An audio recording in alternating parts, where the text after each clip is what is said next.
jugular vein was really scary. And then the referees didn't do anything. And then the next day they gave a slap on the wrist one day.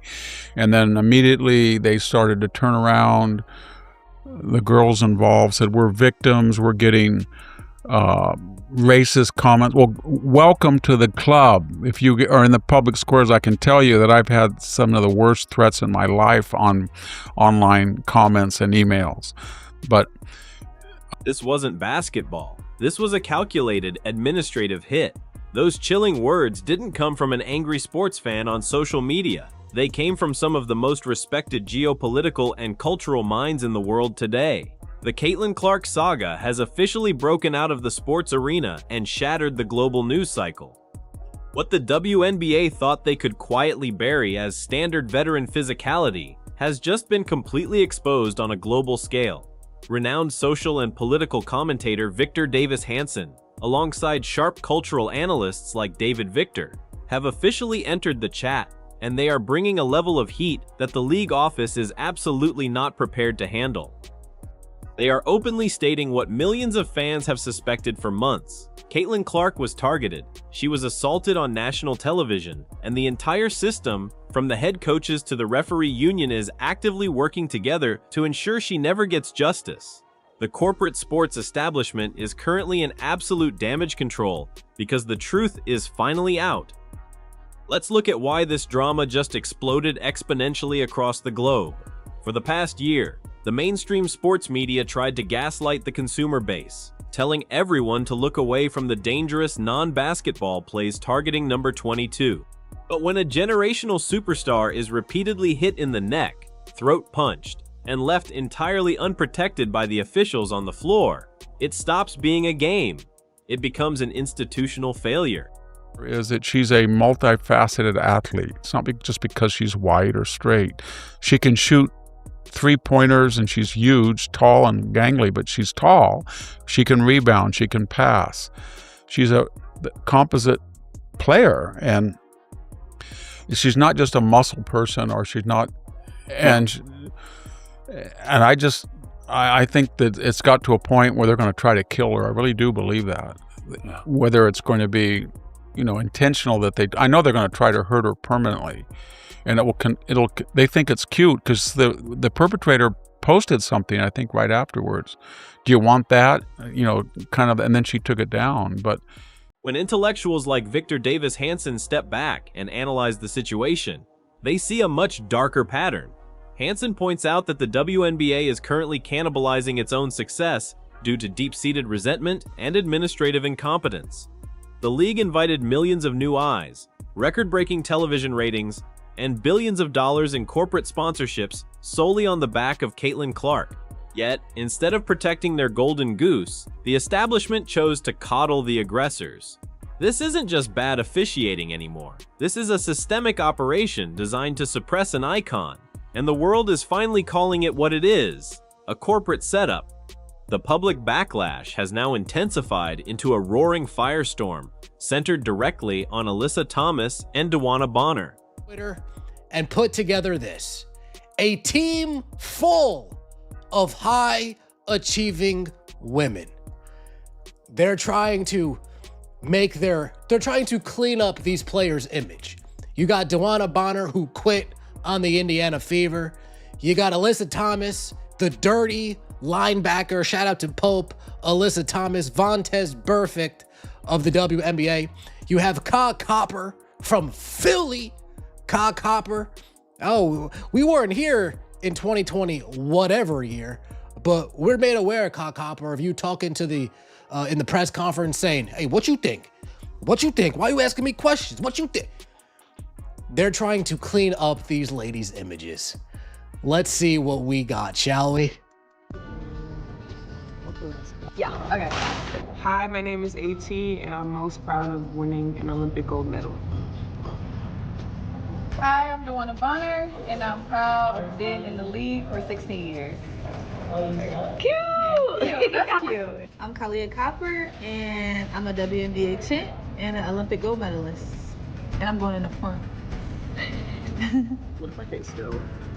Mac. Hi, I'm Mac Trek, and this is my G. Hi, my name is Sammy. Mack truck? Okay. And I went to the Paris Olympics and got a medal. I know that's right. Fans across the globe are completely roasting the veteran duo after high definition. Multi-angle replays completely dismantled their corporate excuses. The narrative that these hits were accidental is completely dead. The internet has archived every single smirk, every unchecked flagrant foul, and every moment of aggressive intimidation. But the real shocker is how the fan base is completely turning the tables. Fans are using pure data, television metrics, and structural evidence to expose the double standards. Why is it that when Thomas delivers a dangerous blow, she receives a protective shield from head coaches like Stephanie White, while Clark is expected to just take the physical abuse with a smile? David Victor's latest breakdown highlights this exact hypocrisy, proving that the veteran establishment is trapped in a defensive echo chamber, completely blind to the fact that their actions are driving ticket sales down by 90% in empty arenas. Now, let's talk about the absolute smoking gun in this entire conspiracy, the referees. Right. There is no diversity. There is no proportional representation. That's the terms that they use, not me. And they say when there's not proportional representation and there's not diversity, it's because of systemic racism.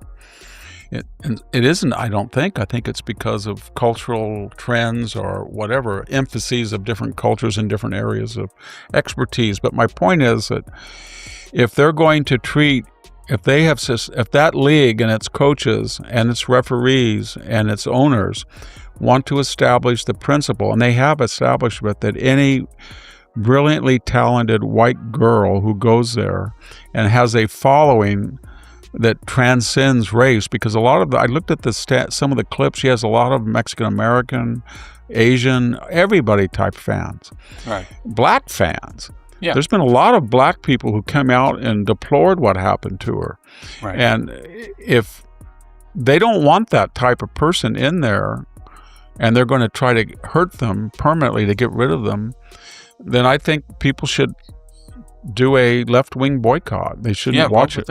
Right. I don't think they should watch it. I don't think they should.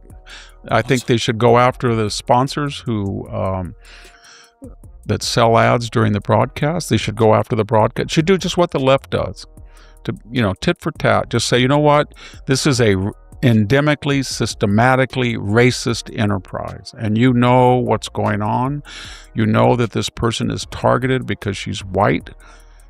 The theory of a pre-planned agenda is no longer just speculation.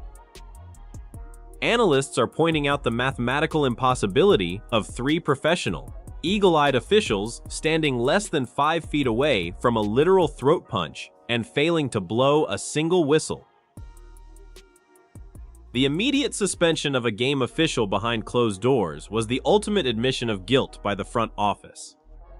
A leak of internal communication records suggests that the officiating crews were given unwritten directives to maintain a high threshold of physicality against the rookie. In plain terms, they were told to let the veterans police the floor, effectively legalizing dangerous, non-basketball assaults against a single individual.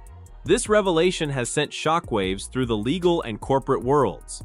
Sports betting entities and multinational sponsors are reportedly launching their own private investigations, realizing that the competitive integrity of the entire product has been completely compromised from within. They didn't call anything. Not long after that, Clark was again targeted by what her coach calls another blatant cheap shot that led to her leaving the game with an injury, and again, no foul was called.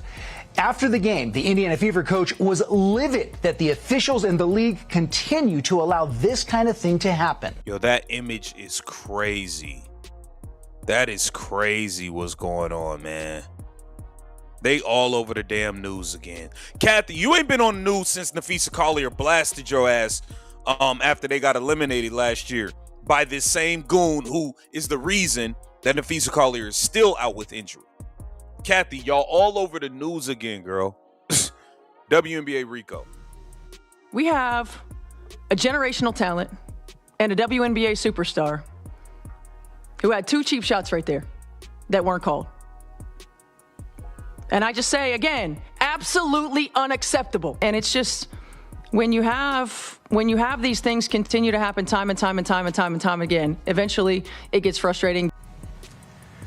After those videos went viral late yesterday, the WNBA decided to take action, and the punishment for recklessly targeting and endangering the league's biggest star was a single-game suspension. Disgusting.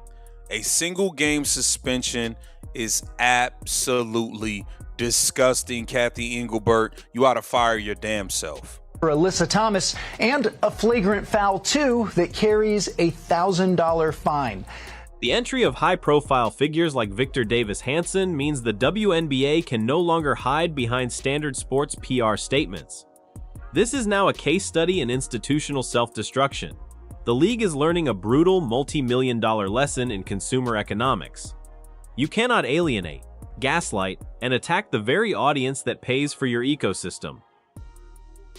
As the locker room mutiny deepens with players like Lexi Hull and Sophie Cunningham drawing a hard line against their own coaching staff, the infrastructure is completely fracturing. The veterans are isolated, the coaching staff is completely exposed, and the referee union is completely silent. The era of unchecked intimidation is officially over because the global spotlight is too bright to hide the corruption anymore. The ultimate reckoning has arrived, and the sports establishment is officially running out of places to hide. Will the intellectual intervention of figures like Victor Davis Hanson force a complete federal purge of the league's front office? Or will the pre-planned corruption continue to leave Caitlin Clark entirely unprotected? Awful franchise. That they could rise above their victimization is a beacon of light for all young girls worldwide. Damn. And here I thought, AT or DB would have said, my greatest achievement is having/raising our children. Hey, you ain't lying. You ain't lying. Shay Carter, selfless. Salute to you, Shay Carter, selfless. All the others, narcissists, speaking about themselves. Interesting. Is AT proud of purposely injuring players with repeated cheap shots? So fake. I'm not feeling or seeing the chemistry. All AT does is yell at her own teammates when the whole team fucks up on the court. LOL. She acts like she can never do any wrong. F out of here. Damn. Thugs. Kick Thomas and Bonner out too. So ugly inside and out. Yup, thugs and throat chokers. High achiever teaching their children the real way to play thug ball. Wow, I've never seen an X count on a WNBA team get so many impressions. Impressive. Those civil rights violations are paying off. Congrats. Folks, this is damage control. Make no mistake, this is damage control on another level. We need to clean up AT's image. We need to clean up DeWanna Bonner's image. We need to clean up Cockcopper's image. The global basketball community needs to speak up right now. Do you agree with Victor Davis Hanson and David Victor that the league is actively letting its biggest star get assaulted on live television? Should the entire referee union face an immediate independent audit? Type your raw, unfiltered thoughts in the comments section below right now. If you are completely done with the corruption and demand real justice for Caitlin Clark, smash that like button immediately. Make sure you hit that subscribe button right now and turn on all notifications, because our exclusive next video revealing the private legal steps being taken against the officiating crew drops in just a few hours, and you cannot afford to miss a single second. Stay locked in, because the truth will not be silenced.